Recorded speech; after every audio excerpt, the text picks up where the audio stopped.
मनुष्य के जीवन का चालक है भय।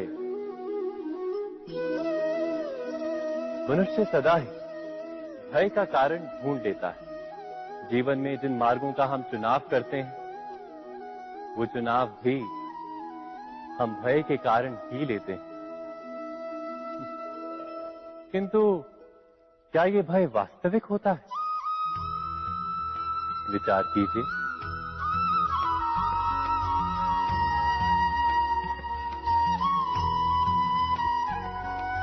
भय का अर्थ है आने वाले समय में विपत्ति की कल्पना। किंतु समय का स्वामी कौन है? ना तो हम समय के स्वामी हैं, ना हमारे शत्रु या प्रतिस्पर्धी। समय तो ईश्वर के अधीन चलता है। तो क्या यदि कोई आपको हानि पहुंचाने के लिए केवल योजना बनाता है वो वास्तव में आपको हानि पहुंचा सकता है? नहीं। किंतु भय से भरा हुआ हृदय हमें अधिक हानि पहुंचाता है। क्या ये सत्य नहीं?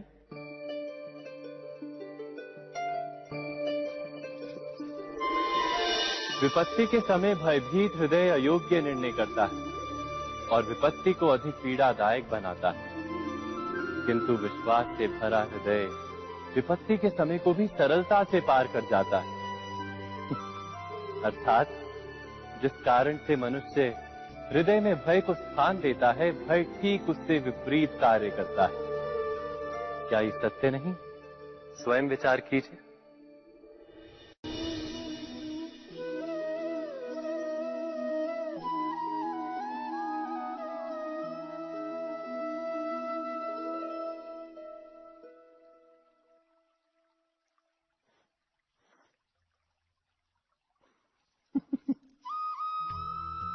जीवन में आने वाले संघर्षों के लिए जब मनुष्य स्वयं को योग्य नहीं मानता, जब उसे अपने ही बल पर विश्वास नहीं रहता, तब वो सद्गुणों को त्याग कर दुर्गुणों को अपनाता है।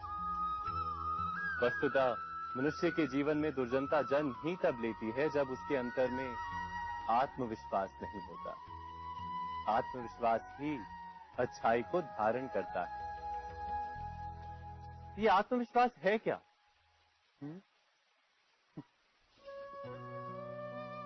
जब मनुष्य ये मानता है कि जीवन का संघर्ष उसे दुर्बल बनाता है, तो उसे अपने ऊपर विश्वास नहीं रहता। वो संघर्ष के पार जाने के बदले संघर्ष से छूटने के उपाय ढूंढने लगता है। किंतु जब वो ये समझता है कि ये संघर्ष उसे अधिक शक्तिशाली बनाते हैं, ठीक जैसे व्यायाम करने से देह की शक्ति बढ़ती है, तो प्रत्येक संघर्ष के साथ उसका उत्साह बढ़ता है।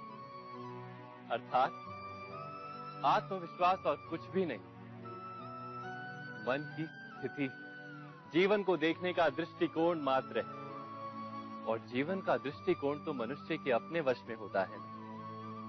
स्वयं विचार कीजिए।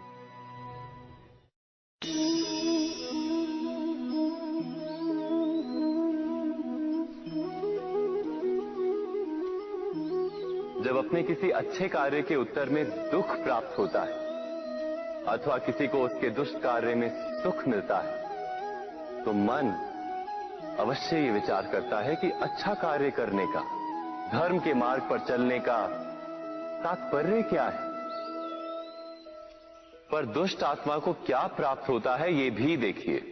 दुष्टता करने वाला हृदय सदा चंचल रहता है, अकुलाता रहता है। मन में सदा नए नए संघर्ष उत्पन्न होते हैं। अविश्वास उसे जीवन भर दौड़ाता है। क्या ये सुख? जबकि धर्म पे चलने वाले, अच्छा कार्य करने वाले, सत् चरित्र व्यक्ति का हृदय शांत रहता है। परिस्थितियां उसके जीवन के सुख में बाधा नहीं बनती। समाज में सम्मान और मन में संतोष रहता है सदा। अर्थात अच्छा बर्ताव भविष्य में किसी सुख का मार्ग नहीं। अच्छा बर्ताव स्वयं सुख, अथवा बुरा बर्ताव भविष्य में किसी दुख का मार्ग नहीं। अधर्म उसी क्षण दुख उत्पन्न करता है। धर्म से सुख नहीं, धर्म स्वयं सुख।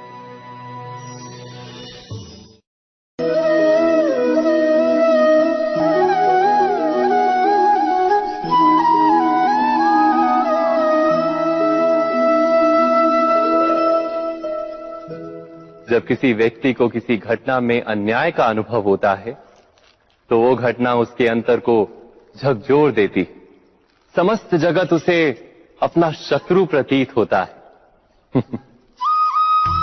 अन्याय लगने वाली घटना जितनी बड़ी होती है, मनुष्य का हृदय भी उतना ही अधिक विरोध करता है।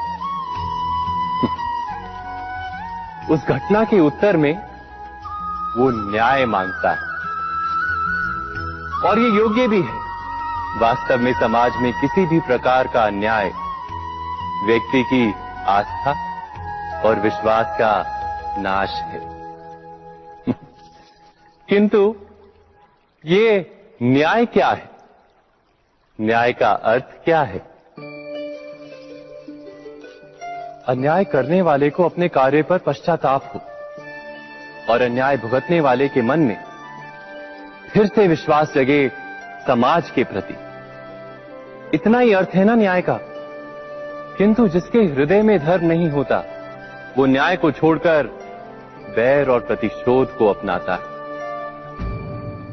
हिंसा के बदले प्रतिहिंसा की भावना लेकर चलता है। स्वयं भोगी हुई पीड़ा से कहीं अधिक पीड़ा देने का प्रयत्न करता है, और इस मार्ग पर चलते अन्याय को भुगतने वाला स्वयं अन्याय करने लगता है। शीघ्र ही वो अपराधी बन जाता है। अर्थात न्याय और प्रतिशोध के बीच बहुत कम अंतर होता है, और इसी अंतर का नाम है धर्म। क्या ये सत्य नहीं? स्वयं विचार कीजिए।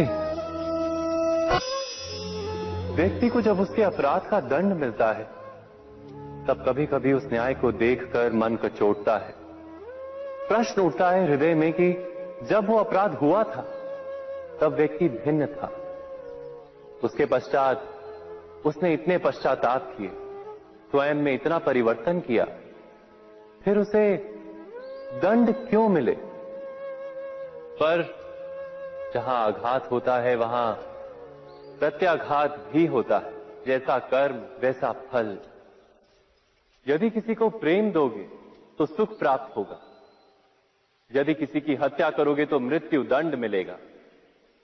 जैसा कार्य वैसा ही न्याय। तो फिर प्रायश्चित और पश्चाताप का कोई मूल्य नहीं है? अवश्य है मूल्य। प्रायश्चित और पश्चाताप मनुष्य की आत्मा को बलवान करता है।